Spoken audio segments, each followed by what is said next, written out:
So I usually like to start conversations about higher ed and higher ed access with a reference to something I heard on Mackinac Island about a decade ago. We were up there for the policy conference, and Jeffrey Canada, who runs the Harlem Children's Zone, was there, and we were talking about higher ed.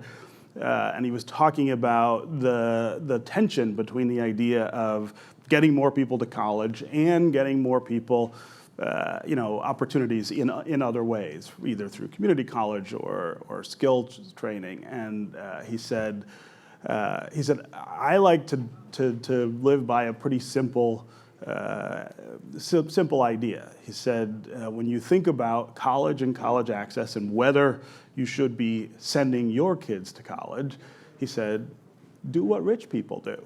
It seems to be working for them. He said, and his point was that whether wealthy people are college educated themselves or not, if you ask them to a person, almost always they will say, I'm trying to get my kid into the best college I can. And that's because, of course, statistically, the outcomes for the college educated are just much better. And when we talk about access and race, or access and economics, of course, I think we need to focus on the idea that these are pathways to stability and to all the opportunities that we want people to have. So I want to start there. But I also want to start the conversation with Onjila for a couple of reasons. One, you were the first person in your family to go to college, a really important milestone, and now you're working on access for other folks. So I want to start with you talking about how we break down some of these barriers that we have for people of color in particular to get into higher ed, but also the focus that you guys have, which is on the families and the students, and not so much on the institutions and what they can do, and how important that distinction is. Yes. So I am new in the TICAS space, so the Institute for College Access and Success, short TICAS. But I come from the college access and success space, and I spent a considerable amount of time in financial aid as well. So from that experience, and also being a first-generation student from Detroit and hearing the narratives that exist in our community, the aspect of transparency in education and exposure becomes extremely important. A lot of times these decisions are being made based off of hypothetical situations that someone else has experienced without the actual engagement and understanding of how these systems work and how to navigate these systems. And a lot of times us as professionals, we look at it as we want to simplify things as much as possible. We want to take the barriers off their plate, but the reality is life is life. And we still have to navigate these systems. So teaching us what is coming before us, what these things mean. So like the conversation on specifically like the labor market, for example, it is rare that that is a discussion in the Black community about what it means to get a college degree and how it will position you as it relates to stability. What we think, especially in a blue collar state, is you work. You work hard. You put your head down and you work hard. That is what we are taught in our homes. And for me, I looked around when I made a determination that I was going to college in the 3rd grade, because I looked around my community and I was like, what is the one thing that no one has done here? And that was go to school and take school seriously. And it's not that there is a disdain from the aspect of education itself. It is the reality of the system that we're going through. So when a student has so many negative encounters as it relates to education, and education is treated more punitive than it is the aspect of excitement of learning, that when I get to the end and I can make a decision of what I'm going to do, I'm not going.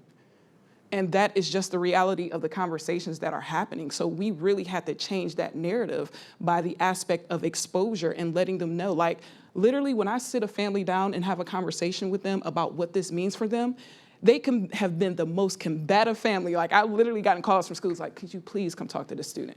This student has a 1,200 on the SAT, they have a 3.8 GPA, and they're not going to college. And when I go in and speak with the family, it's a lot of misinformation that is layered generation over generation over generation. So this aspect of protection that the system is thinking that they're doing for us, you're actually handicapping us. And this is where the students see the barriers when they get to the other side and they enroll in school and it's like, wait a minute, this is not what people told me this is going to be. We have to be very conscious of that and what we're putting in front of students. And the aspect of protecting students and family really comes from the space of seeing it. My family I'm a only gen college graduate in my family. So that reality for me is like, I'm hearing the conversations that are happening. Trade was a requirement in my mother's household. I went to school for cosmetology. So like a lot of people don't understand those dynamics of those conversations that are happening in the household, but that's why it becomes important for me to advocate for the voice of students and families, because a lot of times that's lost in translation when you get to that 10,000-foot view. Yeah. At Detroit Future City, you guys are trying to put this in the context of the greater kind of barriers and challenges that we face in communities of color, and particularly in the city of Detroit, to economic success. Talk about how that higher ed access and focus relates to the other gaps that we see in our communities. I really think about this in several layers. So, I really want to ensure that our institutions are really grounded in diversity and in equity and inclusion and justice. Are we trauma-informed, and are we human-centered in the way that we are designing our programs and our services? Meaning, are we actually listening to the individuals that we're seeking to serve and incorporating their voice before we design, as we implement, and as we evaluate? So that's one layer. Another thing that is really important is that these institutions are working across systems to solve quality of life issues that people are experiencing.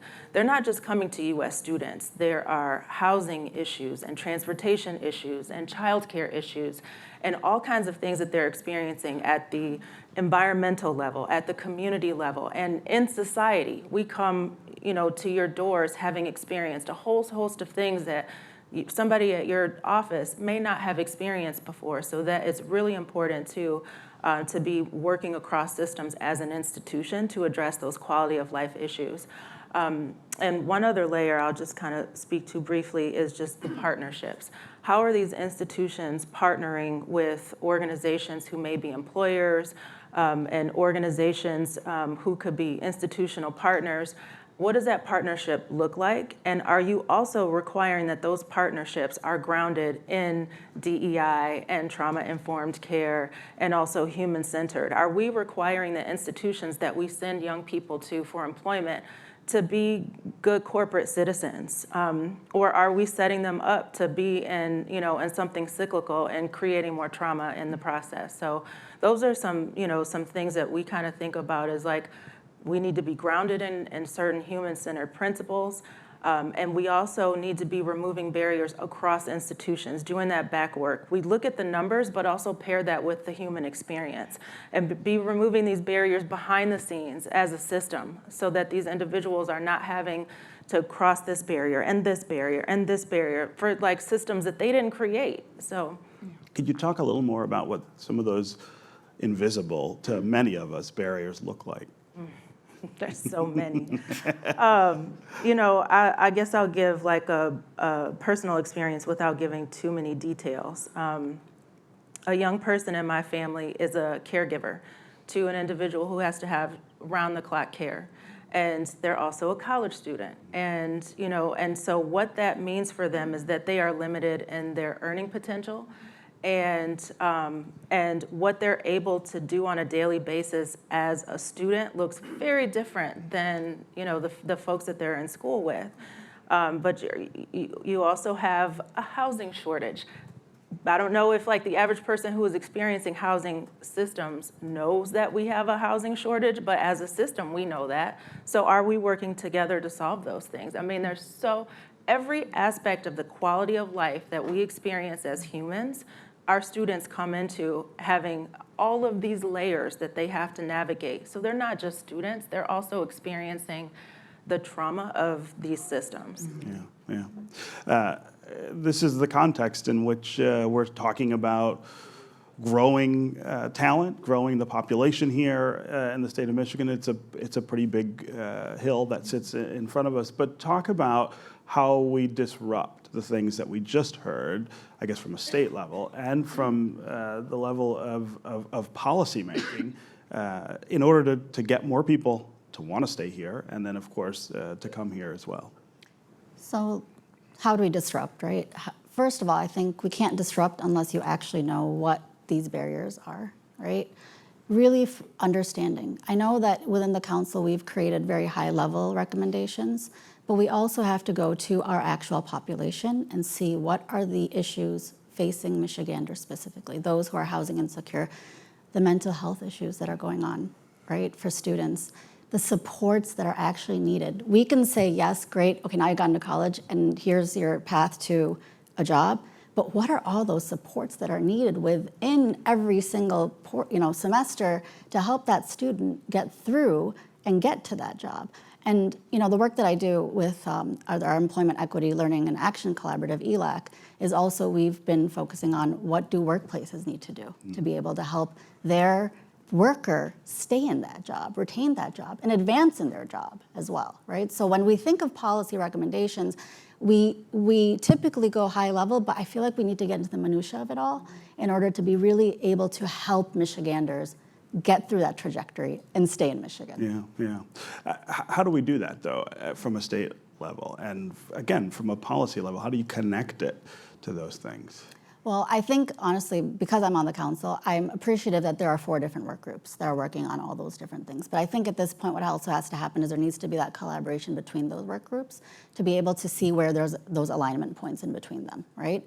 And so what's amazing about the Growing Michigan Together Council is that the biggest and boldest ideas are out on the table, right? We need support on all levels, legislatively, from the state supports, every single level has to be in support of what we want to do, right? And so once you get all that support, which I feel like is garnering and it's growing, we're going to be able to actually get it all the way to that policy level. Yeah. Onjila, the work that you're doing with TICAS, I want to have you talk more about disruption and disruption at the family level and how you do that. How do you reset these expectations that you were talking about that say to people, this is not for you, this is not for your children, this is not for your family? I mean, the biggest thing is there's a couple of things in terms of how I just approach the education conversation in general. The first one is that we think about the education pipeline, if that makes sense, from cradle to careers and getting to that viable, stable career, correct? But from my perspective as a student who's navigated the system and who has worked with students, we have a bunch of pipe parts. And it's not necessarily a pipeline. And what happens for us, we're jumping from one system to the next, but that onus of figuring it out is on the student and the family. And when you think about it from the students of color, many of these students are first generation students. So navigating that by themselves can be a lot. So, and then the other piece of that is the aspect of proactive intentionality. Like, we are very responsive to things in education, instead of looking at how to remove this barrier so that they don't have it to begin with. So instead of getting on the back end like, oh, there's transportation issues, we're gonna give you an Uber card. Like, let's figure out a way that doesn't become a barrier for the student at all. But the aspect of the conversation with the families is planting these things in their spaces, thinking about, where do they learn about this? I can't learn about it at home, can't learn about it in my community, so what other space do I have as a first generation student to learn about the employment sector, to learn about the aspects of the possibility of where I can go career-wise? I'm limited to the knowledge and the information that is given to me in my community and at school. And when we look at kind of like curriculum and things of that nature, where is that embedded in the pipeline to make a decision? So when a student does get to the end, it's overwhelming. You want me to do everything in my senior year where I'm just celebrating the fact that I made it. Where do we plant that seed for students and their families and taking them on the journey? One of my biggest challenges as a student, my mother dropped out in 10th grade. She told me in the 8th grade, I know school is your thing, because I told you I made a determination 3rd grade that this is what I was doing. And she was just like, but I can't help you. And me as a child, I don't know how to respond to that. And it didn't take until my time in education and actually my experience in working with families, the families need to be taken on that journey with the student as well. So when we're talking about college visits, taking the families so that we are changing that narrative of the messaging that they're hearing on a regular basis. When you're planting the aspect of education and exposure within their respective spaces where they are every day, you're changing that narrative of how they approach the aspect of how is this valuable for me? Yeah. And I put it to a test. I took a guardianship of my nephew during the pandemic. He was at a Detroit public school. And we just sat down and had talks about the employment sector. I actually had him look for jobs. I actually had him sit down and make a monthly budget because he's a flashy kid. So with that, it was like, okay, you're flashy, let's really look at this. And this was in his 10th grade year, and it was the first time that he had ever had a conversation about that, but he was adamant about having a job. He knew that, I need to get a job, I need to work, I need to be able to help out. But the reality is that he wasn't looking at the aspect of what it means to invest in myself for long-term stability. And we changed that narrative with just bringing it to his level and having a conversation about, oh, you like nice cars, you like this place, all right, this is your budget, this is how much you're spending monthly, and what does this look like at the end for you? So it's really exposure, transparency, and being intentional about our approaches to supporting them. Yeah. I mean, I keep on hearing all of this, and it's like, what are the supports in our higher education for all of this, right? Does higher education even recognize all these barriers and hardships that students are facing? How do you make sure that you have an equitable learning environment and keeping in mind all the things that are going on in that student's life, right? In order to be able to submit their work on time, get through the class, all of that, right? So what is actually happening to give the supports? Schools where there's chronic absenteeism, when there's students not in school, how do you actually get these supports and the things that are out there that the state and the government's offering to the people that need it the most? Yeah. Right. Yeah. That goes to the idea of repairing these communities, which is one of the focuses at DFC, of course, but that rebuilding the institutions and the connections in the community that exist in the community is key to turning that around. Right. I mean, and what comes to mind from all of these conversations is how do we systematize supports at the place level, at the community level where you have these trusted organizations and institutions, whether they're nonprofits or places of faith. How do we have, a support system that is, again, trauma-informed and is providing some amount of coaching and support? Because you're right, there's so many programs and services that get left on the table because maybe the policy doesn't allow for them to spend more than a certain amount to advertise a program or to advertise a service, or they don't have an outreach person, or they only have one outreach person, or we only have one counselor on site. So, I mean, it really comes down to having more human supports across more human supports. Watch One Detroit, Thursday at 7:30 p.m. You can find more at onedetroitpbs.org or subscribe to our social media channels and sign up for our One Detroit newsletter.